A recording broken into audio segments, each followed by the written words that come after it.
I'm loving the pop off.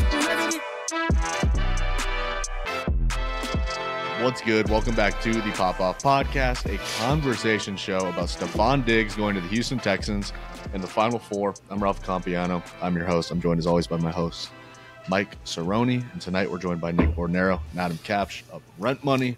And boys, Stefon Diggs is no longer a member of the Buffalo Bills. He is now on the Houston Texans. Bordy, does this change everything in the AFC, or is this just a small glimpse into the future of who's going to come in second to the Chiefs? I mean, if you watch the Bills last year, Diggs wasn't really featured, so I think they'll be all right. They'll move to more of like a 12 personnel, 2 tight ends. They got Knox, Kincaid, and then on the outside, they're not looking too hot. They got Curtis Samuel, Khalil Shakir, I think they held on to. But they got Josh Allen. Yep. He'll play hero ball. On the other hand, Texans have become like a wagon, you know. They added Mixon in the offseason. They added Diggs, obviously. And for a second, I think Diggs makes about $20 million a year. They don't got a problem with salary cap, so nowhere to go but up for the Texans. Plus 105 to win the AFC South, Cerroni. Are we parlaying that with the Ravens to win the AFC North and the Chiefs to win the West? Yep. All right. Who else is in the South? The Titans, the Jaguars, and the Colts. Oh, my God. And I have to play the Steelers, the Browns, and the fucking Bengals twice a year? Yep. I was just about to say, I mean, at what point are you ever, and I mean ever, taking the favorite to win the AFC North? That's like the dumbest thing you could do. It's like because it's such a toss-up. I mean, there's 3 teams any given year that could win the division. And I know. It's never – the third team is never the one that you think it will be. Yeah. For instance, last year, the Bengals finished 4th. Right, and they were the favorite going into it. But who's the second head to the snake of the AFC South? Like, the Texans have to be the favorite. They're plus 105. Like, do you guys like Jacksonville? Because they lost Ridley, another year of Trevor Lawrence and Doug Peterson. You got Tennessee, who's going to be putting out Will Levis. You got Indianapolis, who will hopefully have Anthony Richardson for, I don't know, 12 out of 17 games, maybe. But as Bordy said, Shane Steichen likes to use him like a 4-year-old uses a toy at daycare. Same so he just Jonathan gets Taylor. thrown around and fucked up like nobody's business. But I mean, the Texans kind of forget how nasty Richardson he can't throw was the ball for the first like 3 weeks. He is kind of – he's got a little bit of Cam Newton in him. I would give it to Indy as because they got Pittman, Taylor. They got some dogs. No shot, but, dude. Or not to win it, but like the second. They're competitive. The only challenger, dude. Fucking and Nico, Diggs. Tank Dell's gonna be back. Dalton Schultz. That's everybody has to be in the AFC. It's gonna be a bloodbath again in the playoffs. That's a great team. They have a good defense, too, well coached. That's what I wanted to say. Like, I don't even know if the conversation is who's going to finish second in that division. Do they have the best receiving core now? You have Diggs. Nico Collins became like a top 15 receiver this year, straight up. He was fucking unbelievable. People were like, he's not going to show up on the playoffs. What does he do in that first game against the Browns? Has like 2 touchdowns, 150 yards. Tank Dell was hurt. Stroud's only going to get better. I don't project a sophomore slump from him at all. You get Mixon in that backfield now. I'm not sure how much of an upgrade that is at this point in his career compared to a Singletary, but they still have Dameon Pierce, right? They still have Laramie Tunzel as the blind side for Stroud, one of the best left tackles in the league. Dameon Pierce kind of stinks. You got Juice Kruggs. You got Kenyon and Kendrick Green at the guards there. You got Schultz still. So I don't know, man. I think this is Jamar Chase, Hunter T. on the Higgins might be defensive gone. side. Like, they got added Will Daniel Anderson Hunter, in his good second call. year, and I heard they also added like something like 15 odd defenders. Like they're gonna have some guys. Okuda's back one of there, them. and a great coach. You know, D'Amico's a dog.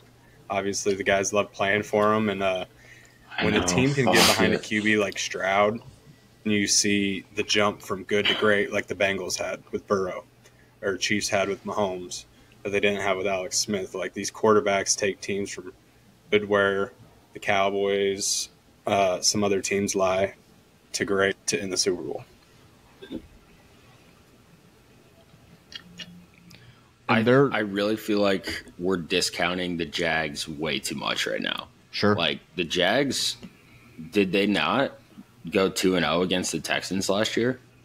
I can double check. Just not seeing. Yeah, but they 95% sure they did. They choked against other teams last year when he had the Don't get best me wrong. wins of his career, probably. A lot of drops, but potentially. Dude, Lawrence- I don't think it was a step back But though. I'm with a pretty lot sure that more was still turnovers, his best can't season go. of his career. they started No, off that's his very issue. hot. I think they were leading the NFC for the AFC for I think a week or two, and then they just found every way possible to lose. Almost every they game. kind of gave me a I bad think read Lawrence is out because a couple at the beginning of times, the year but they were a good road team. Yeah, that team. Which I look at that and I'm like, okay, this team can go on the road and play. They're not going to be fazed by outside factors. And then they lose like their last 7 or 8, and they missed the playoffs, I think. So Yeah. they started out 1-2. They beat Houston week 3, 37-17, but then they rallied off 5 wins in a row, had a bye week, and then there was that big game against the Niners. Remember, that was one of the premier games, in Jacksonville. San Francisco goes in and kicks their ass 34-3. Yeah. They win 2 in a row, and then after that they lose We 5 whooped of the them last too. 6. Right? So they finished Yeah. at 9-8, but at one point in the season they were 8-3. So Yeah, I'm just indifferent crumbled. on Lawrence. I don't think that he is the prince that was promised, that so many people suggested he was coming into the draft. I still think he has a lot of traits, a lot of talent. I'd still think he's probably a top half of the league quarterback for sure. But CJ is just, like you just said it, Bordy, they didn't just go from good to great. They went from awful to awesome. They were the second pick in the draft, traded up to get number 3 so they could get Stroud and Will Anderson together. So the Cardinals have their pick this year. And that was them betting on themselves. So the Cardinals have their first-round pick, and it's probably 23 or 24. Can't remember off the top of my head. But that's really all it takes is one rookie quarterback, one rookie head coach. And when they both blossom at the same time, it's like, oh, shit, these guys are a force to be reckoned with for – and that's the other thing about this is, he's on a rookie contract. Exactly. That's the greatest advantage you can have as a general manager of an NFL team, having a good quarterback on a rookie contract, not having to pay him a lot. You can allocate that money elsewhere. So that's what lets them go. That's what allows them to go get Diggs, Daniel Hunter. You still have Stingley on a rookie contract, Will Anderson on that contract. And, man, I don't know if they can win the AFC because I'm not going to take anybody over the Chiefs at this point. But, them, the Ravens, the Bengals, if they're healthy, I think the Steelers, if they figure their shit out, I think they could all be top 5 in that conference for sure. Buffalo, on the other hand, they're going to be asking a lot out of Josh Allen, man. They got to get somebody in this draft at receiver. Their opportunity just came and went. Yep. Yeah, They're going to be Buffalo. It's kind of over. And they'll be in another. No, they'll but be they in won't. another AFC championship the next 2 years. they haven't. Yeah. They got the best quarterback in the game. No shot. So Second best. Sorry. Second best. Josh Maybe. Allen is maybe the 5th best quarterback in the NFL. Maybe. I was Who going do to you say like more than him? For sure, Mahomes. 100% Mahomes. Sure. I won't even say Herbert. I'm going to say Mahomes. I would say Stroud. I would rather have Stroud going into his second year right now, based on how great of a rookie season that he had. Say his name. Listen, Give me Mike's just Lamar. itching. Okay. I would rather have a Actually, running. I would rather have a lying running back, to every fan a quarterback. right now. Every Burrow? person listening to I this. won't even. Off camera, I he's won't be even. like, I'd take I Josh will Allen. not even. I'm not even going to say Jalen Hurts. You'd rather have Allen No, than like, Hurts every day of the week. I want Josh Allen to be better than he is, but he has too much Big Ben syndrome in the way that he throws interceptions. He's Sure. turning The into dude- Herbert. The Bills are turning into the Chargers. Josh Herbert. Allen- It's like everything's there, but they just can't win. Josh Allen can't win games for shit, which is why I would say, honestly, 4th quarterback. I should have done more prep for this, to be honest, but You have Lamar, Stroud, Mahomes, and I think you could say Burrow. You say I Burrow. would say you could say Burrow. I wouldn't. Like Maybe Desmond Ritter. What about Dak? But see, the issue with that division is like And then Hurts, maybe. their window came and went, right? That's what you're saying, Mike. And I'm not saying Dak. that their window came and went. I put Dak right behind Josh Allen. I would put Dak as like a solid 6-7. But but we're gonna have a guy coming back this year. I'm not sure how good he's gonna be, but in that division, Rodgers is gonna be back with the Jets. There's no way he plays literally 6 snaps this year. You have the Dolphins again with Tua, and then who knows what the Pats do? Maybe they take Drake May. I like Drake May a lot. I'm not sure if he's gonna make a difference like Stroud did in year 1. That's a team that you can never really count them out. I don't think. I think their defense is still gonna be pretty elite. They need to get some weapons, obviously, but I think that Josh has a superhero ability to make the worst players around him better, but he doesn't make the great players around him elite. Like Diggs, I don't think Diggs was ever a top 3 receiver when he certainly should have been, because if you think of like Jamar Chase, Randy Moss on the Pats, Devontae Adams on the Packers, like they got to number 1 level because they had a stud quarterback with them. I'm not sure if any of them would have ever gotten to that level without that stud quarterback. And I just don't think Diggs ever reached those heights with Allen. But I don't know, man. Like, let's say they go out and they trade up and they get Malik Neighbors or Romo Dunze or something along those lines. Like, do we think that kid's going to be a 2,000-yard receiver in his second or third year? That's just not how Josh Allen operates. He wants to pick up yards with his legs. He wants to spread it around. He loves his tight ends. I like Bordy's thought about the 12 personnel. I think that if I'm Buffalo and I'm their coach, I'm like, dude, fuck it. Let's just pound it down people's throats. I'm going and they just signed that Deion Dawkins. They just extended that Deion Dawkins. I'm sure they beefed up the interior of that line because they're getting old there. But, I mean, what has Diggs shown on the other hand? You know, you could shit on Josh Allen, but Diggs hasn't showed up for the big games. And, you know, he seems like a little bit of a drama queen. Like, it's kind of been dragged out for 2 years, and that's always kind of been the word around it. Name one top 15 wide receiver in the NFL that's not a drama queen. Oh, no, you need your top receiver to be a drama queen. I fully abide by that. Yeah, they have to be drama queens. You need them Jefferson to be a diva. Needs to be a drama queen. I agree with that. Actually, on the Diggs point, like, he got traded for a 2nd-round pick, right? That made me feel a lot better about Keenan Allen going for only a 4th-round pick. I was like, damn, that's a steal, the Chargers. Yeah. So, I mean, he's only a year older. Best footwork since Ocho Cinco. He's remarkable. So, I don't know. Did the Texans overpay? I don't think so, because, again, like, their championship window is right now. Like, it's the next 3 years while Stroud's still on this contract, so take advantage of it while you can. So, I'm excited about that. But let's transition into the Final Four. When people are listening to this, we'll have tip-off in about 48 hours. So we can do it either way. We can do NC State Purdue first, or we can do UConn Bama first. It's up to you guys. Wait, before we dive in, this is breaking news. Oh, God. And I know we said we weren't going to do golf, but this is breaking as of 11 minutes ago. A line moved. No, this is Masters talk, but more so this is GOAT talk. Tiger Woods is making preparations to compete at the Masters next week. Will it be his first tournament of the year? No, it'll be I saw this breaking second. news He played at Riviera before he pulled out. But all right, well, Bordy. Hey, I'm not taking this thing off till we're sponsored. Sick Callaway hat, dude. Quote unquote, he is focused. He's working really hard. He has even eliminated sex. No. Quote, I don't believe direct that. Quote. Direct From who? Quote. He does that now when he's preparing.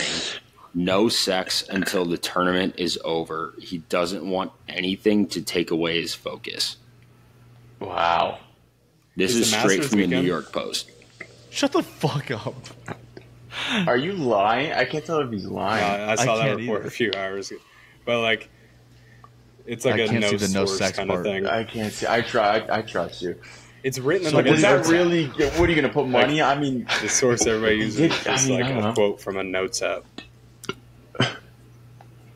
That's cool. I hope he does well. Whenever it'll be fun to watch him do well.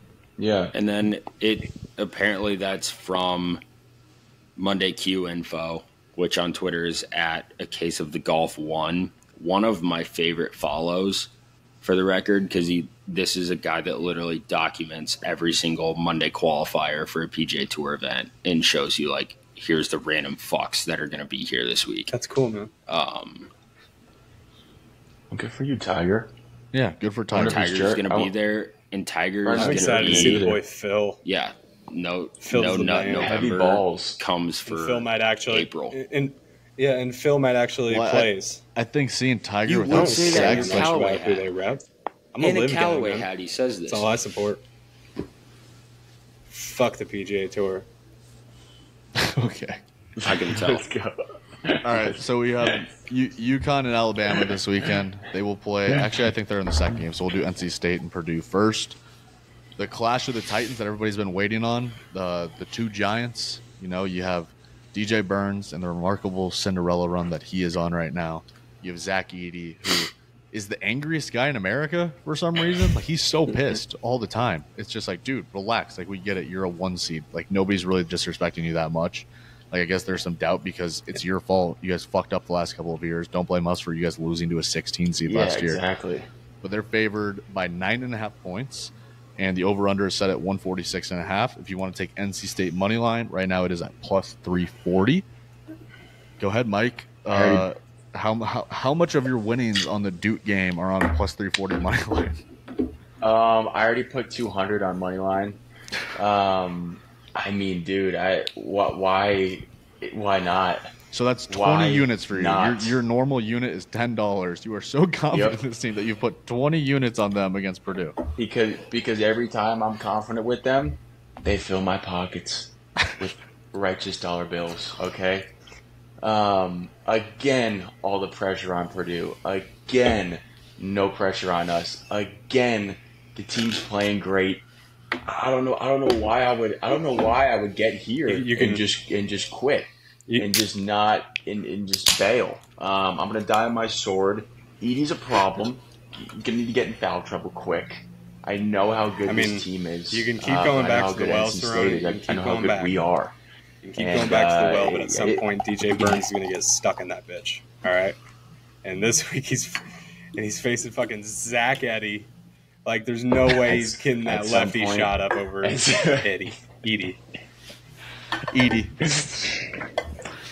And I can't wait until we do this pod next week and NC State's playing for a natty, and I just have, and PD's getting proved wrong again, Berger's getting proved wrong again, Turner's getting proved wrong again. It's kind of getting old proving all these college basketball guys wrong, because there's only one kid who has NC State on the fucking natty, and it's the faggot in the pink shirt right here.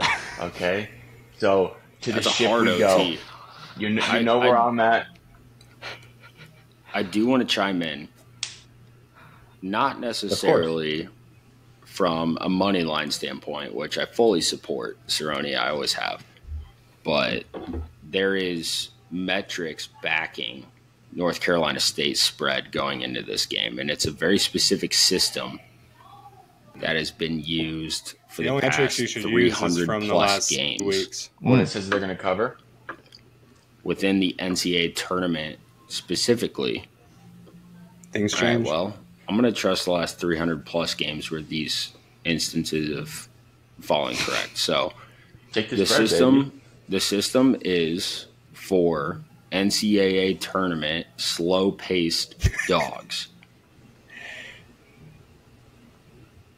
where the seed of the underdog is between 7 and 16. The spread is between 0 and 11.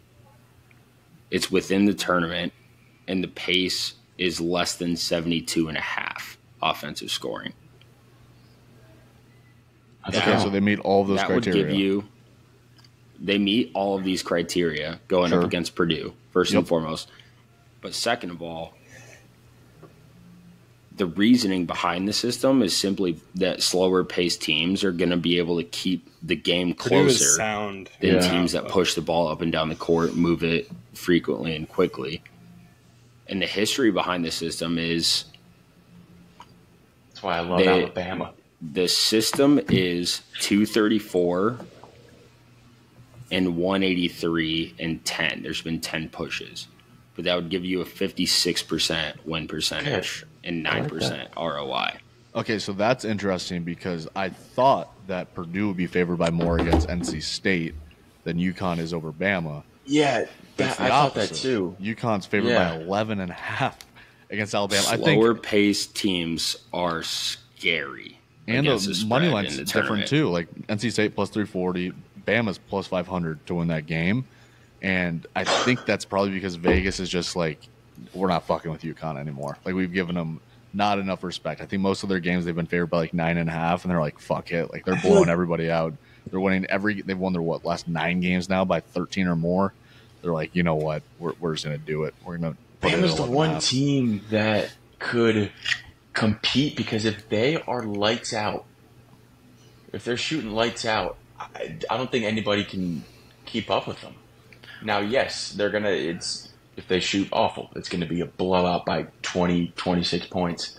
But if there's one team to compete with UConn scoring, well, I mean, it's not likely, but if they shoot lights out, dude, it's pretty amazing to watch. Like, they could, I don't know, they keep it tight. I don't know if UConn's going to keep up the pace with them. They're going to try to play fast. All I'm saying is, Ken Pom, yeah, I'm subscribed. Some interesting Ken Pom info going into the UConn-Bama matchup. Because what did you say the spread was for that game, Ralph? Like 11.5 UConn. And the over-under's at 160.5. So Ken Pom predicts this game 86-78. UConn wins. 86-78. Okay, so 8 points. Damn, he predicts the exact score? Points. Yes. I like that. I'm going to take that. So, I love an exact score. do the math. 86 plus 78. That's the over. And 164. Yeah. I like that. So that would be personally. All right, so if you're doing the Ken Pom math, you're taking UConn money line, Alabama spread, and over, and plus 350. And the over. I love that. However, it's a big game. They keep it tight. However, I also I understand why Vegas would have this game at a bigger line than NC State Purdue, where you know the game's going to be slower, more controlled. The pace is going to be each team trying to get the best bucket that they can, especially when it comes to the Edie Burns matchup that literally all of America is so excited. begging to see. This is the best test for Edie. Like, Edie's going to go against Burns in the Final Four, and if they win and UConn wins, then he goes against Klingon. So that's like, all right, Edie, if you really want to fucking prove yourself. Klingon washes everybody for the record. I agree. He's a dog. I mean, I'm not an Edie fan. Clark and Riesberg had a really funny thing on Box Out Boys today or yesterday when people were listening to this. They were talking about the logistics of Edie taking that little girl into that room. I'm sure we all saw. I shouldn't use the word little girl. That college woman that he took into that room, and they were just talking about, like, imagine it. And that's kind of how I think about, like, this Purdue NC State matchup. I got thousands of dollars that Cerroni, I think it's been a magical DJ run. Burns got a bigger dong than Edie. I don't know, dude. I heard this the past 3 weeks. I know. And guess who's up thousands of dollars? We're going. It's mean mugging 100%. too. Yeah, he's definitely packing a mean one. I think I feel like fat guys the tip of his dick just looks exactly like his face. Like, it has dreadlocks and everything. It's literally just him personified down there. Dude, he's the biggest figure in, like, he's everywhere on Sports Center on fucking NFL teams. Yeah, literally. I was gonna say besides David Clark, which hell of a fucking.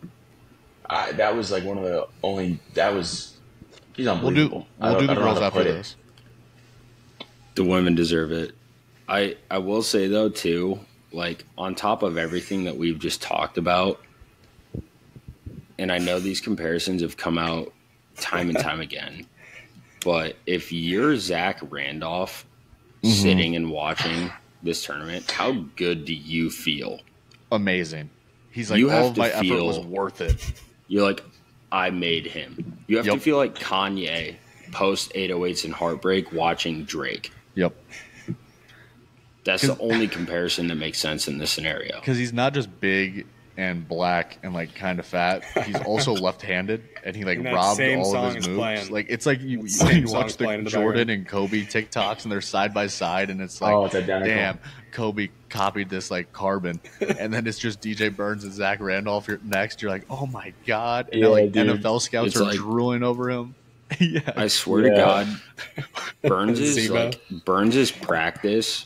Like is I love my life. 50% on the court practicing the moves, but also it's 50% just playing NBA 2K11 with the Grizzlies and getting the ball into the post with the Randolph and seeing what animations happen. Like what animations happen when Randolph has the ball in the post. So I was inspired. Like 2K24, you can use like these old school teams, and I used the Grizzlies in a classic game.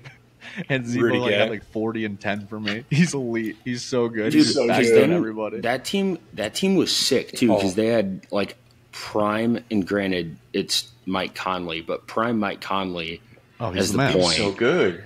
Yeah. They had Rudy Gay at the center. Who was the small forward? Bargnani.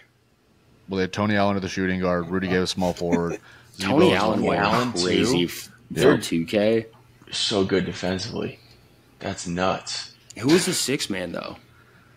They had Tayshaun Prince in that rotation. God, I'll have to go back and look. It's been so long. But yeah, I mean, so, all right.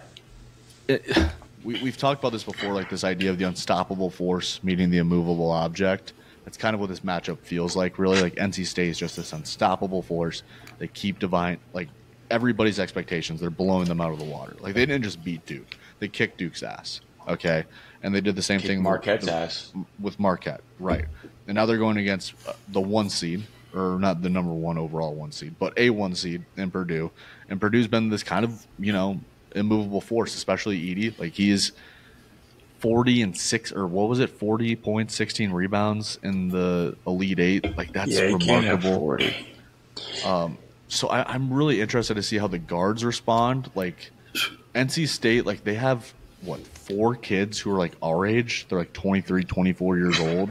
And then Purdue's kind of the same way. Like they're all savvy vets. So it's not like they can rely on experience in this matchup. It's just going to be, who makes more shots really. And those are the best kinds of games. So 146.5.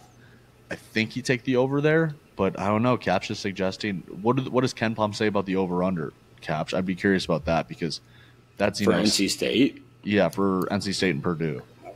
146.5. So Ken Palm has Purdue winning 81-70. So he has Purdue favored heavily. Okay, so 151. However, that's also because the over. That's pretty heavily the over. It's also because he has NC State is ranked 43rd overall based on efficiency metrics, and they are a completely different team the last 5 weeks than they were because they had to win the ACC tournament even to get it. That's the other thing. It hasn't even been 5 weeks, Kapsch. It's been like 3.5 weeks. That's what's insane about this. It's like they won 4 straight going into the. They haven't lost in. Yeah, or it's been a little bit more. Yeah, dude. All because that kid missed a free throw. If that kid on Virginia makes a free throw, DJ Burns doesn't get drafted. None of this. My life's completely different. It's unbelievable.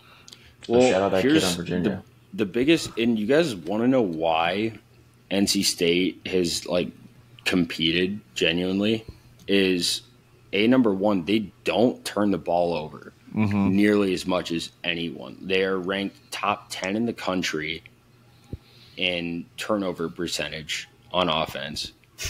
They are ranked top 20% in the country in steal percentage on offense. Like they don't give up the ball without getting a good look at it. Like they're not going to be the most efficient or the most effective when it comes to field goal percentage, but they're going to at least fucking get a shot off majority of the time. And I feel like in watching the tournament, both men's and women's, if you can control just the simple ability to shoot the ball the way that you want to try to shoot it, whether Zach Edey's standing in front of you or not, if you get the shot that you've set up for, dribbling the ball, fuck what your percentage is. Like, that's adding an additional 3 to 9 shots per 10 minutes versus teams like Duke, which struggled maintaining possession, and that ended up costing them the game with these, with younger teams that don't know.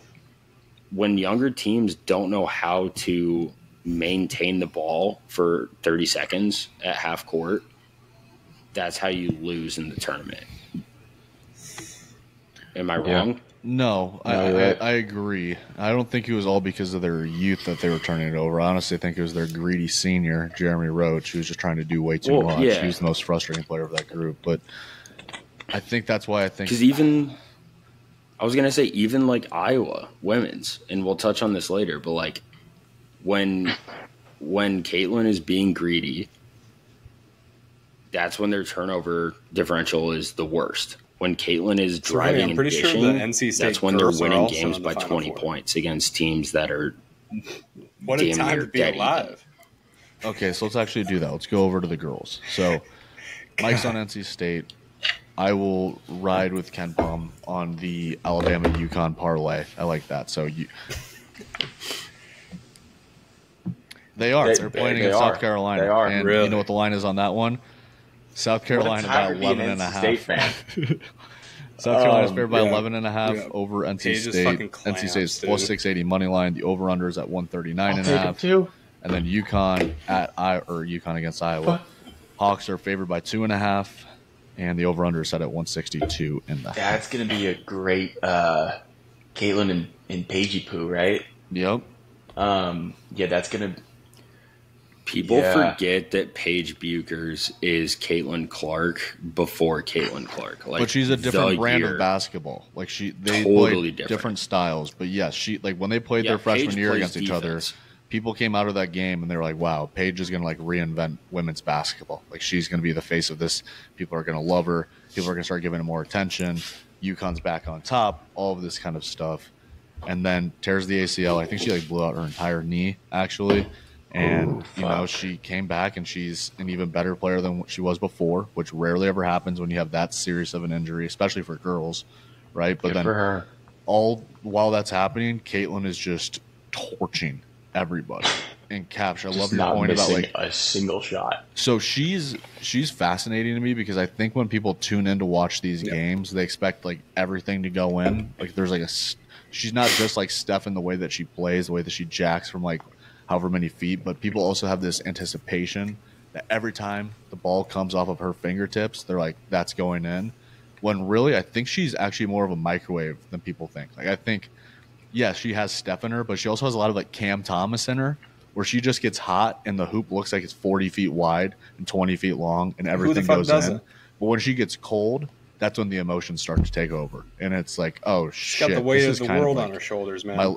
And you honestly changed feel up the weird last two as a games fan when watching they got out it. of It's like watching your little sister. I think just not in being front able of the to home control herself crowd, and throw a temper tantrum. got to Now be she's a lot. yelling at the That's refs. probably her She yells at the refs whether Carver. either they're winning or losing. But sold out. She has this. The pressure's just there. But she has this thing where everything kind of switched. I think that we kicked the shit out of Colorado. We kind of kicked the shit out of LSU. And she just plays better. It was AU style, arenas, not a home court. But I agree, she is kind of a microwave. But Curry is too. Curry can go fucking cold. It's like watching the best movie ever. I mean, going left like that. I mean, I brought this up in the chat. How many actual hoopers can go left like that and pull from 26 feet? Harden, maybe. Harden and Steph, yeah. Going left, that's just what blows me. Well, that makes sense then. It's insane, and Paige is just that. Yeah, dude. She's a 5 tool. She's always going to make the right play. I'm pretty sure. I'd imagine, yeah. I'm pretty sure. Off step backs and side steps. I heard something kind of has a bunch of injuries, so Harden's it's a lefty too. A bunch of freshmen. Yeah, he's lefty. Pretty sure. Yeah, she's. So, But like, yeah, Friday, I think.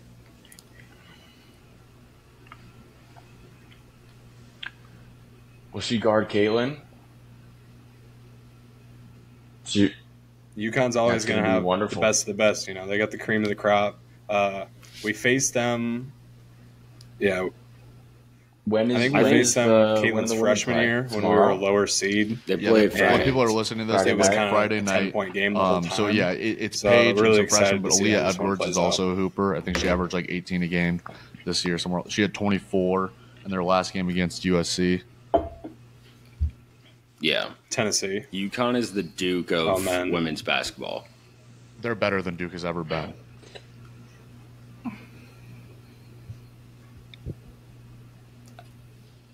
You can't pick a team from when your dad was 2 years old. Timeout, Ralph. You don't. What other program would you compare UConn Well, women to? UCLA in Men's-wise? like the 1970s. I mean, they literally had like an 128 game win streak for like 3 Okay, years straight. let's say like within like the modern era, like post 90s.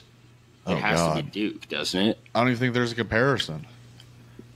Well, I don't think there's a comparison. Like, I think if there is a comparison, it might be the UConn men. I think from like a national recognition standpoint, yeah, sure, Duke for sure. But like success and like margins of defeat, it's UConn this century. Like UConn's the best program in college Angel. basketball this century. Well, They're going for their 5th title. and here's the bigger picture too, yeah, within Jojo. everything that we're talking about / going to talk about. You guys have seen Winning Time, like what you're witnessing right now with Caitlin, Aaliyah Love, or Boston, sorry, Yep.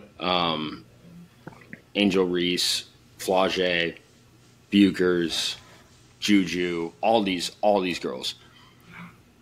You're witnessing right now like the Magic Johnson, Larry Bird era Yep. of the NBA, 100%. where it's like these, like we are complete, like the game as you knew it is gone. It's over. As soon as they go to the WNBA, it's a different product. It's a different brand. There's actual hoopers and quote unquote actual, like I'm not Maya Moore. discrediting any of the women that have come before them, but it's like what these girls are doing right now is different than what any girl before them has done. Right? 100%. Like I remember growing up and She Tennessee. God damn it. The girl, she played for UConn. It was, Maya Moore. Maya Because Moore. Lady Vols, When she yammed Lady Vols ran and shit, everybody and freaked then out. When Pat Summer you retired, remember they kind of Brittany passed the torch to Griner. Gino and the gals. Yeah. Everybody was freaking out. This Candace is Parker. like Candace Parker. That's who I was thinking He of was was beating Candace Pat. Parker yamming. This is completely different. No, she was UConn. No, she's Tennessee. Yeah, she was Lady Ball. She was under Pat Summit. Candace was? Yeah, Candace Parker.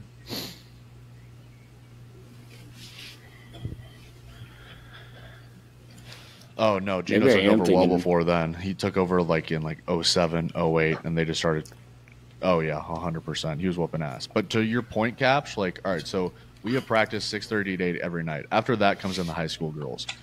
I think 10 years ago, 7th and 8th grade boys, especially for a program that's an AAU program, would have been able to compete with sophomore girls. The sophomore girls that we would play against now would beat the living shit out of us, like absolutely torch us. I rebound And for a girl, that's- Jalea, and I swear to God, I counted how many threes she made just from left wing to right wing. She was just bouncing back and forth. This motherfucker hit 24 straight threes, bro. 24. She's a Jesus. sophomore in high school, and she's not even. She's like she might be D1, but it's not like guaranteed. And that's my biggest thing too is like you're watching an era of sports right now for not just basketball, but honestly for like all of It's just- women's It's just a bunch of sports. just a bunch that of dads is, that like, wanted boys. taking the leap at the exact same time because it's been forced upon them by not only guys like me and you being like, oh, women's basketball, whatever, but it's like if you just zoom the fuck out and you actually look at the competition that's happening in front of you as it's happening, I'm with you, Kapsch. it is more entertaining than men's.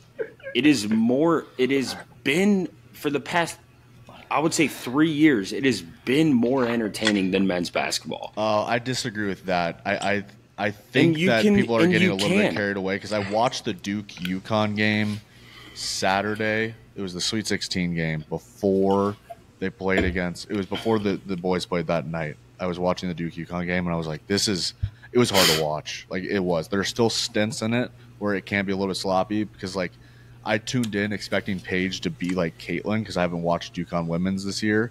But then I'm like, oh, it's not it. But then I watch USC UConn. I think that their highs are maybe higher than men's basketball, but like the average and the lows, I'm still. That's what the women's game used to be, though. So no, and you can't. It just goes through. And that's not what I'm arguing at all. I'm saying the product itself is so much more well dispersed.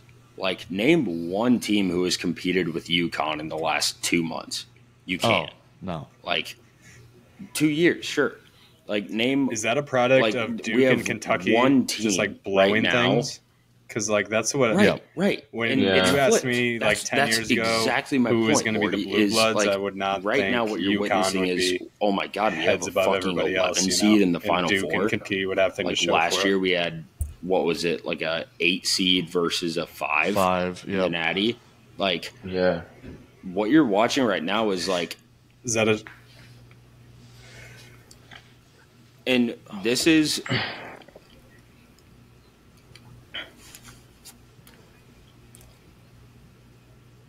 This is a hot take of mine. I think that AAU basketball ruined college basketball. It's got guys to the NBA faster, but I think that AAU basketball has ruined men's in the sense that guys are moving and shifting so Iowa frequently that they're focused on themselves and their game. And, like, the best players aren't necessarily the ones taking their teams the furthest. The best players are playing well, but the teams that are going the furthest are, like, who is the fucking low seed earlier this year that upset, like, 2 different schools? It was Golke. Oakland. Oh, Oakland. Right. Like, this is just a team of, like, 25-year-olds running around that have, like, they just have maturity and understanding of the game that they play versus everyone else. Well, that's attributed not just to AAU, which I agree in that sentiment, because I hear a lot of people say AAU ruined basketball because of the way that people play. I couldn't disagree with that more. But what you're saying is like the actual like, oh, I can just go from this team to that team to that team to this team. If I don't like it there, I'm not getting enough playing time. I don't have to earn more reps. Like, I'm just going to take what's given to me, kind of thing. Right. And that's a product of NIL and like the transfer portal rules. I wish that they would also change it to like you have to, when you go to a college, you got to stay there for 2 years if you're on a scholarship, and then you can make a decision after that. That's fine. Yeah. But like what you're saying is like the best players aren't always on the best teams. I think there's a difference between best player and best prospect because the NBA is going to go for the younger guys most of the time. Like when Anthony Edwards was at Georgia, they didn't make the tournament. Yeah, and seriously. Anthony Edwards went to Georgia because it's close to home, and he knew that he was going to be there for 1 year, so he wanted to play in front of his family. Then he goes to the league. But now, like Duke and Kentucky, to Bordy's point, the reason they're not competing for championships anymore is because they have become one-and-done schools. And they're going to have to adjust if they want to compete for championships by getting in the fucking transfer portal. Duke hasn't had like really any significant transfers the last 3 years. Ryan Young, Ryan Young was the big white kid that had to guard DJ Burns out there, number 15. He's from Northwestern. He's our oldest player, and you know he's like a solid backup big. But it's not like they're going like into the transfer portal to get a DeVries or an Omaha or whoever it might be. They're not getting those guys because those guys are coming in on scholarships from Montverde and Oak Hill and high schools like that, prep academies. Right. And I think to your point too, Ralph, like think about your favorite blue blood program, right? A North Carolina, a Duke, a Kansas. Who was the guy that showed up in March? A drink in North Carolina. It was always the super senior or the random Quinn Cook, redshirt junior. Like I'm like in my mind right now, I'm thinking of Luke May, North Carolina. Sure.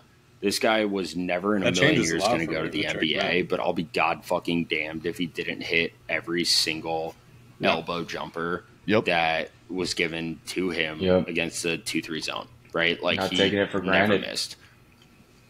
The dude, Drake May's brother, right? Like the May family runs deep in Chapel Hill. Perry Ellis, Kansas, right? You're never going to – I'm sure it does. The clutch gene is there. And those two schools, Carolina and Kansas, have done a better job of retaining that talent year over year.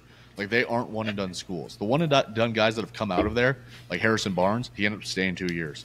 Xavier Henry for Kansas didn't pan out. I guess Embiid and Wiggins to a certain degree. Like, Embiid was an anomaly for Kansas. But, like, they're going after guys like Dickinson and McCullough now. I was going to say Wiggins was also an anomaly. Like, sure. These are non-American freshmen. Yes, but, like, Kansas now, they realize, like, oh, I need to go get Hunter Dickinson from Michigan and McCullough from Texas Tech. And those are the difference makers for their team this year, the two leading scorers in the Big 12. North Carolina did a good job of keeping R.J. Davis and Baycott. Caleb Love ends up leaving for personal issues, but, like, they retain that talent, whereas Duke and Kentucky, they're like, we don't need, Filipowski this year because we're going to have Cooper Flagg coming in next year. And that's just not how Kansas and Carolina have operated. So, dude, you're seeing exactly what you're saying right now, Ralph. You're seeing that impact football probably the hardest because all of those middle-of-the-road schools that had, like, a stud wide receiver, those guys are all going to, like, top Power 5 programs now. Texas, Bama, and those guys, Georgia. like think one of the big ones for me was, like, Des Walker last year, like, coming out of, what was it, Kent State or some fucking shit. And he was, like, I mean, he was a stud, don't get me wrong, but, like, the NCAA was, like, barring him from even playing. And now you see it all the time. Like, every single one of Notre Dame's wide receivers left, and they're now bringing in, the top guy from, like, North Texas, I think, and all these smaller schools. And it's like, okay, so this is how the culture is shifting. This is how things are moving. And I'm not blaming AAU basketball necessarily, but I am blaming mentality that is, I am my own brand, and my success is my success. The team success is not my success. NIL, because that's what Instagram, you've turned collegiate athletics into. Like, the fact that social media followers is part of the valuation. I was looking at this list earlier today. There's, like, that's disgusting. 2 or 3 people within the top 10 that are not over 1 million followers, and all 3 of those guys are SEC quarterbacks. Everyone else Bryce has at least 1 million followers within the NIL valuations of the top 10. And the number one guy is in the transfer portal right now. Bronny's going to go to Ohio State or transfer somewhere. And his fucking, if you want to transfer somewhere, Bryce James you should have to walk is 15 all the way to and that he's school in barefoot. high school. He hasn't even committed with all your yet. stuff that you want to bring with you. I wish my dad was LeBron. Yep. He's wet. Oh, Bryce is better than Bronny. Yeah, he definitely is. Yeah.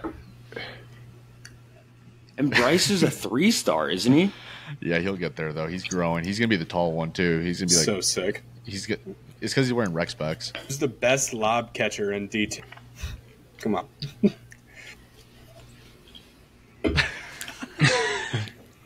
Oregon Trail it. Oregon Trail that shit. But no, Ralph, that also makes me think about, like, you guys remember the Hoiberg era at Iowa State where it was only transfers? Yep, JUCO transfers. That was it.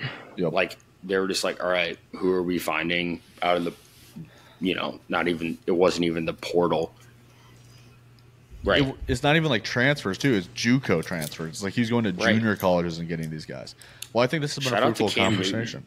Shout out Cam Newton. But we should probably move into the draft today. So we're drafting the brightest futures of NFL franchises in lieu of the Stroud and Diggs news with the Texans. So the idea is we're each going to select a franchise that we would want to be the owner of or a fan of or a general manager of over the next 5 years that we think we could win a Super Bowl with. Okay, so I'll randomize the draft order. We're going to take 12 teams here, so it might get a little bit more ratchet towards the end, but I'm excited because Bordy was like, he was brainstorming Raiders before the call. And I'm like, that's just something out of left field I never would have anticipated. So we'll see where we end up at. I'll randomize the list right now. All right. We have stolen valor. I have a Christmas present that was given to me because, quote unquote, my younger brother said You'd I be saw serving Gardner looks, Minshew though. wearing this You'd jacket, be serving celebrating looks. with his dad after a game, and I knew Wow. you'd like it. That's huge. Did you like Shout it? out. It's probably a nice jacket. A little swaggy Yeah, jacket. actually, it's a U.S. Navy bomber jacket. Yep. And I was dope. like, Ben, you're 14. You don't have the money for this. And also, I didn't serve. It was an actual, like it said, U.S. Navy on it. No, it literally says USN on the back with That's like hilarious. the I just fur rock line. it. No, I do be serving looks. Yeah, I'm like I fucking love the Guy lines. Fieri in this jacket. All right, so the draft order is Kapsch has the first pick, I have the second pick, Cerroni has the third pick, and Bordy has the fourth pick at the turn. So Kapsch, you're on the clock. Ooh. Are you going to throw up the terrible towel? What's the deal here? I am not. So you're drafting with Over your the head next inside of your Smart heart. man. We're saying over the next 5 years. 5 years. I'm gonna take my damn first Welsh. pick. I'm taking the Detroit Lions. Mm. Yeah, it's a good. I mean, yeah. Baby McCaffrey. I towards want to the top of build my board. around. I want to build around a strong and youthful offensive line. If they invest a single draft pick in their first 3 rounds this year into the O-line, which I don't even think it needs to be done, They don't need to, but they can. but if they did, what like you can do pretty much whatever you want with that team. And more specifically, you're investing wherever you want on defense for the next 3 to 5 years, Their and offense then is you're set. plugging holes on offense / giving Goff or whoever is at quarterback the best weapons possible. They already have 2 of the better running Yeah, backs that's in the actually league. probably the best pick. I And then wasn't thinking Lions either. On top of that, you have a really, really solid defensive core. Even if it's just Aiden Hutchinson, like let's say Jack Campbell doesn't pan out, you have your one edge rusher that you need to build around. And if you don't think that I'm like, oh, you need more than that, Kapsch, look at the fucking Pittsburgh Steelers defense with TJ Watt versus without him. Look at the Cowboys defense with Micah Parsons versus without him. I feel very confidently that the Detroit Lions, within the next 5 years, as long as they don't do it to themselves or injuries happen, like they're getting a Super Bowl. I also think that you have to consider the coach in this because he is Campbell's an animal. I mean, he's just a ball of energy. He's going to constantly compete. He just has this level of intensity that We lose Bordy. he'll be back. There's no worry. Sorry. But they're at a point like where you're right. Like if they just spent this entire draft on defense, that could be the best thing for their franchise. You're locked in at receiver. You got Jameson Williams, Amon-Ra St. Brown. You have the best young tight end in the league in Laporta. You have a stacked offensive Gibbs. line. You don't even need to make a change at quarterback. He's still only at $32 million a year. He's barely top 10 in like actual pay, and that'll be a deal here in a while. And then you have Gibbs in the backfield, Montgomery back there, and you have an identity, right? Like they play in a dome and they just beat the fuck out of people. They make it all the way to the NFC Championship game in their second year of this quote unquote rebuild. So they're competing right away, and I don't think there's any reason they won't continue to compete. I will, with my second pick. Oh, go ahead. I was going to say, before you go, I do have the most recent PFF mock draft. So I'll be able to say for every team who is projected to be selected by that team in the first round, according to PFF. What pick do they have? Are they like 27? So the Lions are the 29th. Okay. Out of Iowa State, they're supposedly going to be looking at TJ Tampa following the release of Cam Sutton. Interesting. TJ Tampa, what a name. That is a great That name. is a great name. Corner. I'm pretty sure he's a He's a slot dog. corner too, which is what Sutton's role was. Yep. So would be a great fit. All right, I'm going to take the Chiefs because they have Patrick Mahomes. So, Future is bright. yeah, Can't go wrong. Pittsburgh putting on his sunglasses. they'll probably win the next 5 titles. I mean, I just don't want to bet against him. I thought you were going to take them. I thought it was going to be easy on me to take my actual favorite team here, but I mean, I'm just going to take Mahomes. And the real question is, does Andy Reid stick around for another 5 years? Because you got to watch his cholesterol. Spagnola I was going to say. Yeah, does Spag stick around? Get Spagnola the fuck out of there, man. I thought he was going to leave this year. But, they locked up Chris Jones again. He's back. They're going to probably just – the Rashee Rice thing is concerning, but, I mean, he's probably going to face like a 2-game suspension at the max, unfortunately, because the league is just so fucked. Yeah, that's bullshit. So soft. I'll take the Chiefs. All right, Cerroni, you're up. All right, give me who are the Chiefs to take? We're going to have to dive. Yeah, give me the Texans. Fucking playing Diamond Dynasty over there. I just got a free pack. Who are the Chiefs? Chiefs are supposedly, and if this happens, we're all fucked. But with the 32nd pick in the first round, supposedly the Kansas City Chiefs are getting Xavier Worthy. The Texas receiver that runs like a 3.8 40-yard dash. Fastest 40 ever. Except for Rico Gafford. Catholic alumni. Yep, you know it. Clamped his shit this weekend. Sorry, buddy. All right, Cerroni took the Texans. Yeah, give me the Texans for obvious reasons. Yeah. Obvious. Suck. With Stroud, Didn't they have, the second being pick last year? They suck. The Texans? Yeah. Yeah, they're turning the corner. They turned the corner? I think with that much with the rookie contract, with Stroud being as much of a fucking baller and just straight up, he's a leader too. A lot of guys come in as a rookie and just like to lead a team, to have everybody's respect on the team. To do that your first year is insane. I think it's only up, and then when you start having that kind of happen with the Ravens, you start becoming a free agent landing zone. People want to play. People want to come and ball out with Stroud. You get Diggs. And then also, Collins, Tank Dell, another rookie who, before he got hurt, I had him on fantasy, and he would just catching 50. See, the guy didn't catch a ball unless it was 39 yards down the field. It was unbelievable. Good defense, and their coach too is just fucking.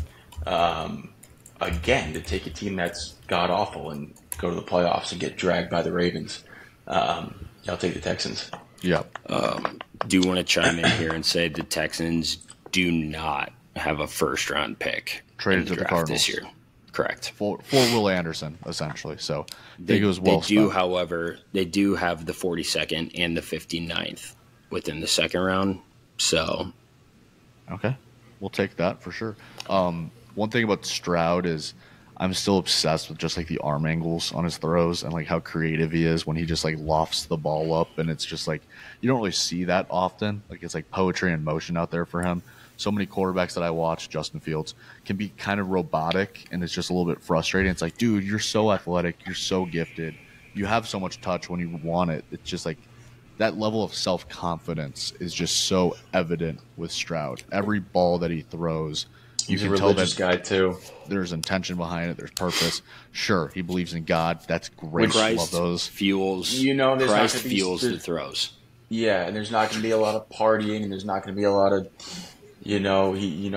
crashing cars going 150. He was on Bordy's favorite podcast with Micah Parsons. Bordy loved that appearance. And on that note, Bordy, you got back-to-back picks? Yeah, anything is possible with Sketch on your side, so I believe in the Texans as well. Right here, brother. Right here. It's just so funny. He fucking wears that Stroud jersey like every day, man. Do you think he only has one of them, or does he have like a bunch of different like replicas? Closet full, like he probably I can't remember what movie it is. He just opens his closet. It's just the same outfit. It's just Stroud's. But all right, I got back-to-back picks here. I'm gonna stay tried and true to my pick here. I've been kind of fluctuating, but I'm gonna go with the LA Chargers. Obviously, they're in the Champions Division. Yeah. And obviously, it hasn't looked good for a few years. That's obvious, but they got a good defense. They got Mack and Bosa back. They got Derwin back. They got Asante Samuel Jr. back. So the defense has components. They've just always been like underprepared, like don't have the right scheme in something. Staley is just a cuck. But now they got the opposite of a cuck. They got the bull. They got the bull now, and his name's Jimmy Harbaugh. Yep. And he's going to turn Herbert Great coach. Great family. From a Subway pussy bitch to a winner. They're going to run the ball. They lost Eckler to Washington. Washington's just where everybody sends their crap. It's like the Chesapeake Bay. But yeah, they got Herbert still. Lost Keenan Allen, Mike Williams. They're going to make it happen. They got Herbert, they got Gus Edwards and Harbaugh. And they're going to play some Michigan ball. They're going to run the rock. And I think they finished second in that division and gives the teams some tough run in the playoffs. Bordy, I don't. What do you guys think about the Chargers? Anything? No, I love. I don't know if I trust Herbert, but I love the coach now. And you lost. I mean, you said it. You lost a lot of pieces. I'm buying into the rebuild. Harbaugh and Herbert pairing, and all hopefully in on that defense. Yeah, that Bosa. I like it. Mac bookends there. That's just. I mean, if they could play how they should, that's the best defense in the league. All right, so let me say this. That's a bit of a stretch. But you know my thoughts on Herbert. I think he is the wonderkind. I think his ceiling is second best quarterback in the league. And I think that he can duel it out with Mahomes in 1 out of every 2 games every year that they play. The issue here is that, we've drafted some teams with some relentless fan bases. The Houston Texans, those boys down there in Houston, they love their Texans. Okay, the Chiefs, obviously, Arrowhead is absolutely insane. And the Lions, I mean, those motherfuckers showed up this year. The Chargers don't have a fan base in LA. They need to go back to San Diego immediately. But once again, I think Harbaugh is his energy's so contagious that I think he somehow musters up those fans in LA and gets them to go to Chargers games instead of Rams games. That's I mean, a they guy don't even you show up don't to want to Rams let games. down. 100%. It's like your dad. You don't want to disappoint him. There's a decent chance that Vegas just all becomes Chargers fans depending on how this season goes. Because if I'm living in Vegas, it's I understand that the Raiders are here, but they're not my team. They're not anybody's team. They're just they're Oakland's team. You can't steal from Oakland.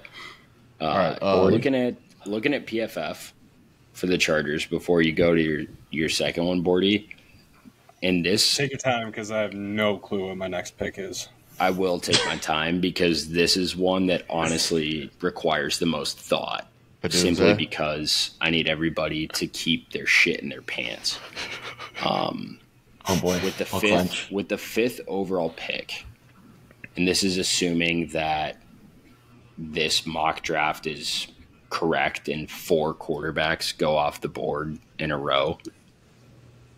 Marvin Harrison Jr. would be slotted to the Chargers. There's your that would be good for Bordy. That would be beautiful. That's getting obviously he's a bit of Marvin Harrison. He's a bit of T.O. He's got all the tools of a special receiver, and I think Marvin does. I think Neighbors does. I think Adunze does. I think Roman Wilson's a great receiver. So there's a lot of opportunity for teams to get better in that Neighbors area. Team Kapsch, as our resident college football person, what about Bowers? Is that too early for him? It is, only because pretty much every team on this board either A, already has a serviceable tight end, or B, having a tight end go that early doesn't really do anything for them within the next 2 to 3 years. Pitts. Just so that we have it out there, I don't even know if you guys know who has this pick, and I think this is way, way too low that they have him here, but as of right now, Brock Bowers is listed to go 18th overall, which I agree. There's no way that people are taking Nate Wiggins as a Clemson cornerback before him, or Quinyon Mitchell as a Toledo cornerback, Terrion Arnold. Look at how much damage Laporte did this year for the Lions. I mean, he was relentless. He elevated their ceiling so much. However, with that being said, think of the other weapons that the Lions had on offense in order to make him a weapon. Like, Sure. Laporta was a weapon at all. We had 0 weapons. We had negative weapons. I mean, yeah, like that's kind of the nature of the beast that I was like, you are the weapon as a tight end. But I think it's really interesting with the way that the Lions went about it in the sense that they took Gibbs, they traded up for him, and then really only used him 1 out of 3, maybe 1 out of 5 downs. Like David Montgomery was the bell cow of that backfield, and they brought in Gibbs when they needed to. But what Laporta did to that offense was almost like the first year you watched Kittle with San Fran, where it's like, I understand even more. that they have, probably even more, because who did San Fran even have at wide receiver at that point? It was literally just Ayuk, wasn't it? They didn't have Ayuk yet. Bourne. Yeah. Debo. I think Debo was the next year, maybe 2 years after. But no, watching Laporta last year was like, he was the 3rd or 4th option going into a game based on the film. And if they saw a matchup that they liked and Campbell was like, I want Laporta on this middle linebacker all day, then Laporta was the star of the show. But if they didn't, they just made Laporta a decoy. And it was like, as a fantasy owner, I'm frustrated. As a Detroit Lions fan, I'm psyched. Yep. So you got to feel good about those guys. Border, you're up again. I'm going to take the Carolina Panthers. No. Jesus fucking Christ. No way. I'm going to stick in the division. I'm going to stick in the division, and I'm going to take a sleeper team because that's just how I'm treating this. This is my sleeper draft, all right? And I'm going to pick the Super Bowl winner out of this sad bunch. But give me the Atlanta Falcons. Interesting. Okay. That was on my Panthers. Because the Lions are off the board, I really love Bijan as a back, as you can feature in zone run and the passing game. They got Cousins. They got a proven QB. They got London on the outside, Pitts on the outside. And I think they make a split draft. I mean, Houston takes an offensive guy every year, and it's always somebody with a lot of hype. I wouldn't be surprised if they went Worthy. I'm guessing they're in the teens, but that's something in the realm that Atlanta would do. Their owner is greedy as fuck. Defense is still shoddy, but you're obviously not facing the best of the best in that division. They went on. They got Raheem Morris as their head coach, the DC of the Rams, who's been one of the better DCs in the league the last few years. So I think he shells up that defense a bit. And they have talent there. You still have Grady Jarrett. You still have AJ Terrell. You got Bates. Like, they got talent on that side of the ball. Yeah, that would have been a good bunch to have about 5 years ago, but definitely on the older side. And but yeah, Bijan. They paid the O-line. It's a sturdy line, and then they won like 8 games last year with Desmond Ridder, who was practically handicapped. So the future is bright for at least a year or two with Cousins. Practically, tell everybody. I will say too, on top of all of this, they are the 8th pick in this year's draft. Malik Neighbors. PFF has them listed as. Yeah, they could get somebody better than Worthy. Probably. They could get really good. They have them listed as taking Dallas Turner. Ooh, the edge rusher from Bama. Out of Bama, taking a page out of Houston's playbook here. Yep. Be a smart move. I personally love it. Have the production Anderson had this year? I'm not as tuned on college football as I am the pros. I don't think so. Really however, his ceiling is pretty much just as high, maybe a little bit lower, but like it's a pretty safe bet. It's the top edge rusher from a Saban Bama team. Yeah. Yep. The last Saban Bama team. The last one. Yeah. Well, that breaks my heart because I thought the Bears were going to be able to get him at 9. So hopefully he falls to us. All right, Cerroni, you're back up. All right, give me tried and true. I mean, I'd be lying. Give me the Ravens. Yep. I think we get one within the next 5 years. Lamar's paid. He's happy. He's banging South Florida girls. We just got an absolute refrigerator with legs. Teams couldn't even come close to touching Lamar, never mind having to somehow touch Lamar and tackle a refrigerator with legs. We got Zay Flowers. He'll bloom. No pun intended. Defense will always be there. Run a play where Lamar just jumps on Derrick Henry's back and they literally just run all the way to the goal line.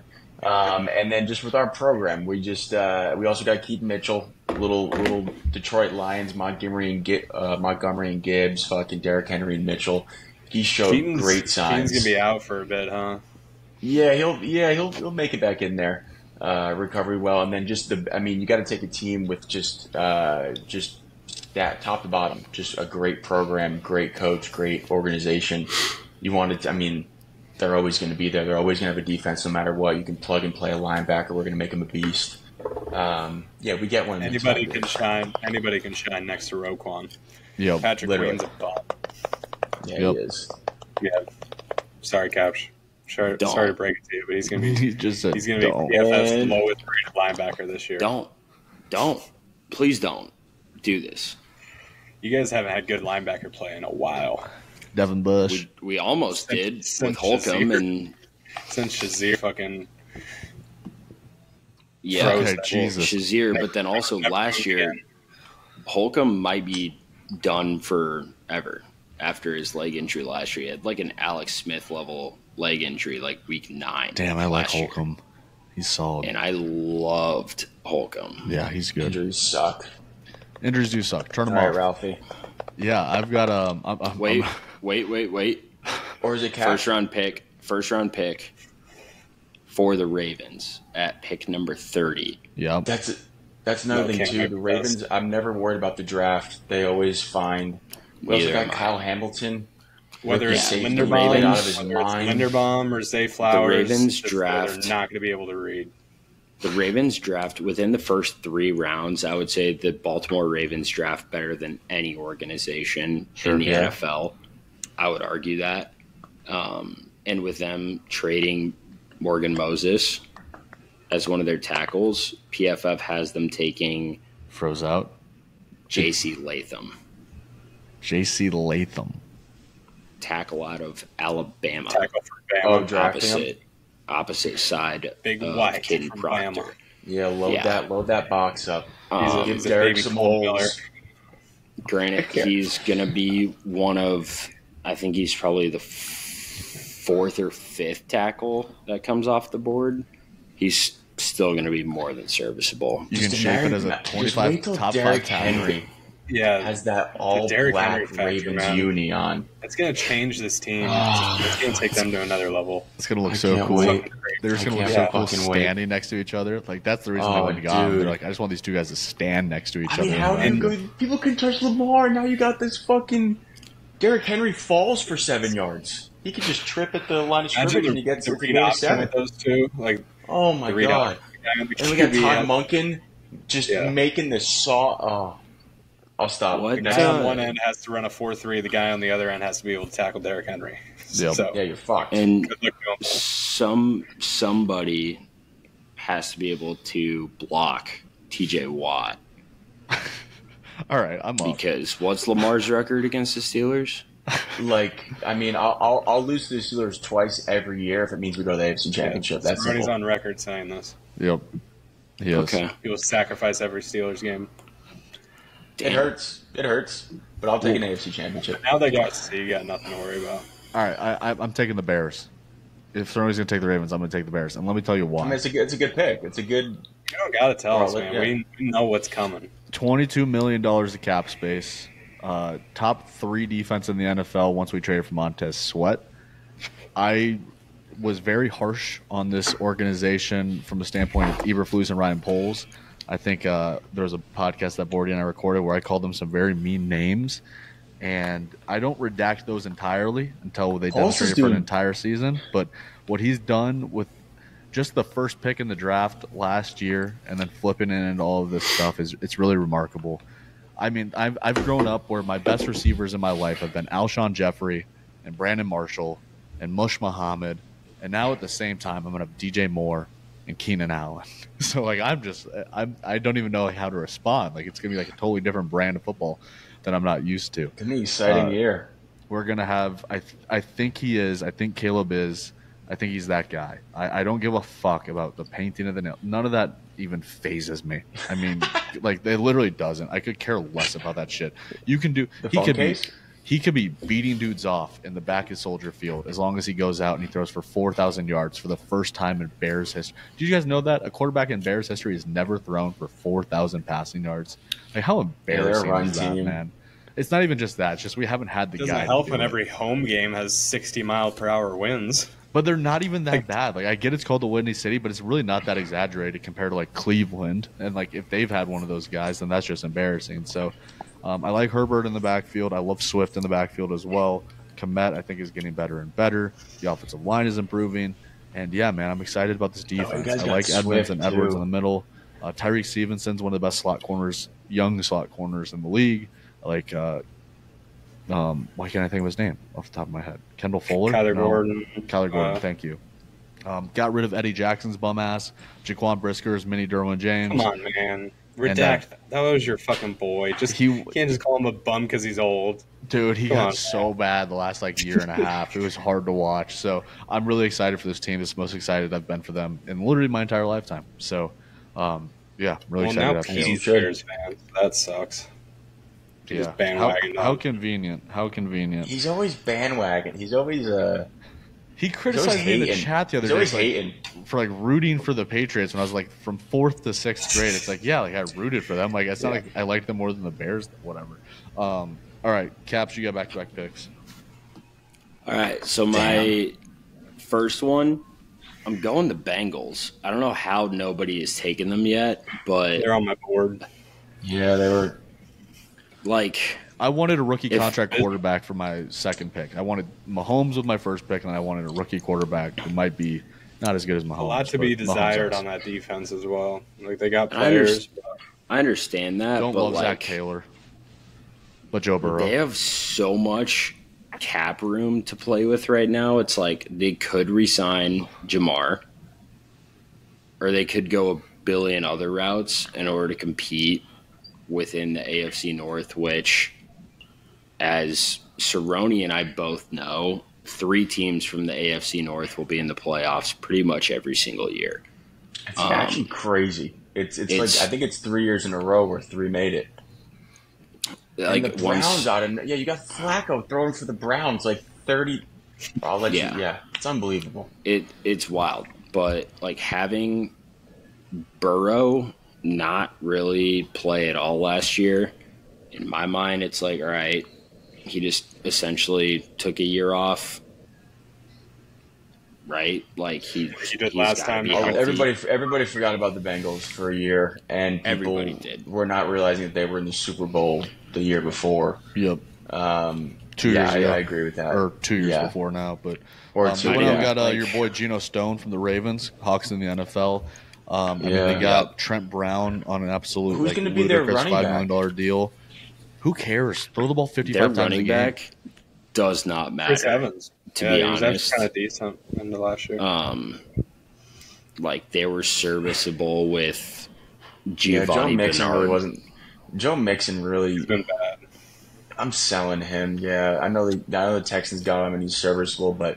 They could throw C.J. Anderson, and the Texans got him because he's good in pass pro and can catch the ball. If they're going to run the ball, I'm not sure if they still have Singletary, but I don't think he's going to be there. He's going to be their third down back. I was going to say Bordy could be their running back next year. I think it will have 40 yards, relatively the same impact, but on top of having almost 60 mil in cap room this next year, based on free agents that were coming in and out as of February 9th. So this is definitely a dated article. The PFF they have $23 million in cap space right now. All right, that's still a shit ton. Yeah, that's a little bit more than the Bears. With them, just in case you guys forgot, earlier I mentioned the 18th pick of the NFL draft for this year. I think it's someone good. that belongs to the Bengals, and it happens to be slotted as Brock Bowers. Now, do I think Bowers goes 18th? No. I think Bowers, honestly, will probably go top 10, if not top 7. However, the Bengals have so many ways they could go about the draft this year that they could move T. Higgins and move up for a guy like Bowers or Neighbors or something like that. It almost feels impossible for them to fuck up being contenders in the AFC for the next 5 years unless they try. Yeah. It's the same reason I drafted Mahomes. Like if you take a guy with this kind of quarterback, other teams that could be that good. Yep. That's the other thing. It's like it's the AFC. That's what's tough. It's like you never know. Like and you got to go with that Chiefs stuff. Right here, we got to get moving on these because my last one. Yep, you got another one. This is my last, right? Yep. I'm gonna do it as well. I wanted to do this after the Bengals, though, just out of respect. I will go with my guys, the Pittsburgh Steelers, but I'm going to do it for several reasons. Number one, I'll give you a few reasons. It's almost midnight. You don't get several. Yeah, I'll give you a few. Don't give me this. Don't give me the attitude. All right, it's almost midnight. I don't need that from you right now, especially when I'm about to hype up your boy Fields like this. Because he's your boy now. Fields is about to get something he's never had since maybe his freshman year.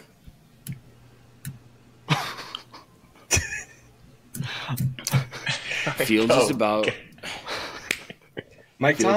get something that he has never truly had, which is a year to just learn, to just sit back and observe, and just be like, how does this work, right? Like, he's been thrown into probably the worst NFL franchise to exist in our lifetime. 100%. Based on not only just roster, but front office, fan base, stadium, etc. I feel for the guy. And I think that he's about to be in a completely different world where he's able to actually take something and make it his own and have the opportunity to be a franchise guy for the first time ever. But on top of that, you're looking similar to Cerroni's point about the Ravens. And this will never necessarily be true about the Bengals or the Browns. But if you are the Baltimore Ravens or if you're the Pittsburgh Steelers, you are going to ensure that you have a defense who can attack either the rush or the pass, ideally both. You might not have the best secondary, but you're always going to have weapons in your front seven that could quite literally murder a human being. It's going to be painful. It's going to be bloody. If given an opportunity. And I always cite this reference. Go back and look at every single Steelers versus Ravens game for the last 30 for the last 30 years, right? The game after that, they're like sub 40% win percentage combined because of how much of a fucking bloodbath. It is like watching Gridiron Unbelievable. Gang. Mixed with the longest yard and like a sprinkle of WWE Hell in a Cell cage matches with the level of violence that goes into those games. And it's honestly the only time I've ever watched the NFL and been like, that's what football is supposed to be like. Yep. Goddamn right. It's pure. And Steelers win. On top of the fact that the Steelers have been rebuilding their offensive line for the last 12 years, and they just started last year, as long as they invest one, maybe two first and second round picks over the next 3 years in their O-line, and they continue to leverage free agency to plug holes on defense, and TJ Watt stays healthy, they're going to have at least 9 wins a season for the next 5 to As long as 25 Tomlin's years. there. Yeah, as long as he's there, they'll be fine. Free Darnell Washington. Need more Darnell Washington time in my life. He'll be ready next year. I'll take the San Francisco 49ers.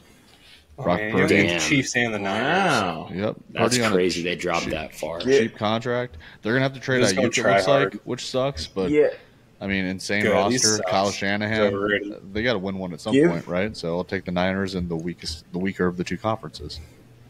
Give me.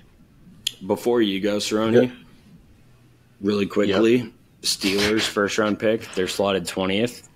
They're supposedly taking Amarius Mims, another offensive tackle out of Georgia, to pair up with Broderick Jones. Well, I would love if they did. Ralph, to your pick as well, the 31st pick, the San Francisco 49ers would be slotted to take Ladd McConkey, wide Georgia receiver boy out of Georgia. So back-to-back Georgia boys. And the Steelers are going to need that because Fields is going to hold the ball for 39 seconds every snap.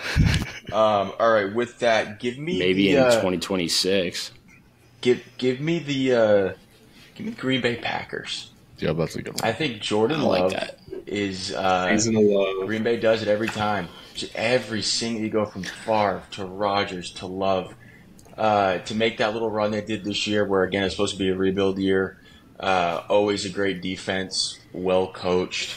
You're going to need a couple more offensive weapons, but just to have that it's so important for a team just to have a solid QB, and then you add Josh Jacobs, who I think will be, I don't know, maybe really special, maybe just decent, but I think just with that again a good program like you talk about the Steelers, the Ravens, the Chiefs, like just great. I don't know, just top to bottom organization. It sucks. It sucks so much ass. They made the playoffs last year with literally the youngest offensive team in the league. Like average 24 and a half years old. You got Jaden Reed, Romeo Dobbs. What was I going to say? Oh yeah, I can't wait for the Bears-Packers games are going to be amazing this year. So I can't wait for that as well. But yeah, give me Texans, Ravens, and Packers. I like that. I like that a lot. Packers are slotted. They will be the 25th pick in this year's draft. And get excited for interior offensive lineman Graham Barton out of Duke. Damn it. They're not taking Duke in the NFL. Duke's a football school. Yep. Duke in the NFL. The guy must have some insane team. Just bodying ACC defenders. All right, Bordy. Who do you got left? Oh, I think I know who it's going to be. It's not going to be them. He won't. It's hard not to pick them. Do it. But then I can shit on you. Then I saw Dak's new haircut and the goatee. Let me shit on you. And he looks like a fucking cholo. And he's got a kid now with a OnlyFans model. So it's all out there for Dak, Not sure if we're going to pay him. Not sure if I even want him on my team next year. I don't think he has the winning gene. But, Lance season. Future-wise, we got Micah Parsons, we got CeeDee Lamb, we got Trayvon Diggs, we got Tyler Smith, Deron Bland. Very we got valid. some guys at linebacker. Jerry's kind of pussyfooting around. I wish we dumped Dak and his fucking huge contract because we would have so much room to do the things we need to. But Bordy, did you just say that Jerry Jones is dancing around handling business? That doesn't sound like that. That doesn't sound like him. Well, that has been his MO for about 30 years. Oh, right. Yeah, since he had to live with the regret of the 90s. But, the future is bright because there's not much future left for Joe. Yep. All he's got is the past. So, hang on for dear life over there, Jerry. I was going to say. That's what sucks, man. These old people are hanging on way too long these days. Like, all this shit politics. They're pumping their butts with. Like, Trump, Jerry's got Biden. I think that was a solid 12 team. That was a solid. I don't really see too many other We left the Eagles off. They got a good young core. Yeah, but also like good young D tackles, good young ends. The Eagles had their best young core last year, and they looked terrible. The only team that honestly I think is worth mentioning here that we didn't is the Washington Commanders. New ownership. Isn't Ron Rivera out as Dan coach Quinn is their new head coach. Is Sam Howell still there? He no, is. It'll be Daniels or May this year. Sam Howell dude, he was slinging. He was like leading the league in passing for a second. The Wait, Commanders where are did he at 2, go? though. Seattle. Oh. Locke went to the Giants. He went to Seattle. He led the league in passing yards for like 9 weeks. Hilarious. Just because he was winging it. Yeah, he was hawking. They're always losing. Yeah, no, I think that's a good point, Kapsch, because, Dan Quinn, good coach. People forget he made it to the Super Bowl with the Falcons. Shanahan was his OC, but, I mean, a good coach, good defensive coordinator. Bordy can attest to that. And I don't know, man. I think this quarterback class, I think – like Stroud. I think May and Caleb are both special. I have my questions about Daniels and the injury concerns. I like Penix. I have questions about him, though. Don't mind McCarthy. But it's going to be, I think, May and Caleb are both pretty surefire picks. And you can't really say that because most first-round picks, like, often a lot of them flame out. I think there's like a 30% hit rate. But those two guys seem pretty surefire. I feel better about the Commanders taking a quarterback than I do the Bears, solely because let's be honest, it's not in the Bears' nature to draft well in the first round, but also second of all, if they don't take Caleb and don't even put that in there. Don't even put that in there. They look terrible, but like if they do and they will, I mean, myself and every other analyst that I respect in the NFL recognizes Caleb Williams as a Johnny Manziel 2.0. Oh, my God. And that he's incapable of fulfilling prophecy, number one. But number two, Johnny Manziel was like the 22nd pick in the draft. He wasn't like a Andrew Luck level prospect coming into it, going into literally the best situation a rookie quarterback has been in. And like, think about what C.J. Stroud had last year. He's the one that made Nico Collins and Tank Dell such brilliant players. Williams is going into an established all-pro receiver room. Like, we have DJ Moore and Keenan Allen. You guys can kiss my dick, dude. Like, it's unbelievable. Possibly the best receiver core in the league. I think the Texans probably still have the edge with that third receiver because I don't even know. Eagles, A.J. Brown. Yeah, Waddle and Tyreek Smith. Yeah. Johnny Manziel was drafted in the 28th round, for the record. 28th round. Oh, by the Padres? The San Diego Padres. He was a shortstop. Should have taken that route. At least in baseball, they let you be a piece of shit. Yeah, it's highly encouraged. Highly encouraged. But never too late. I will say this too.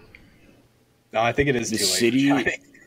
The city of Chicago will chew Caleb Williams up and spit him out by week 5. They don't deserve it. That's the problem. They're all. We definitely deserve it. We're the only organization that hasn't had a 4,000-yard passer in so many years. There's been no excitement on our offensive end. Chicago deserves the world, but they gave it up when the media's got rid of Fields. I get it. But Fields just isn't the prospect. I'm not doing this anymore. All right. Thank you guys for listening. Well, you should. But to end my rant, Ralph, the last team. He doesn't even know what he's going to say. He's just cooking. You can see his brain. I want to run through the top 5 picks that aren't quarterbacks. Right no. We're good. We can do this on another pod. Thank you guys for listening. We love you. We'll see you on the other side. Peace out. I'm down. Go fuck yourself, San Diego. I'm down to do that another pod. I'm loving the pop off.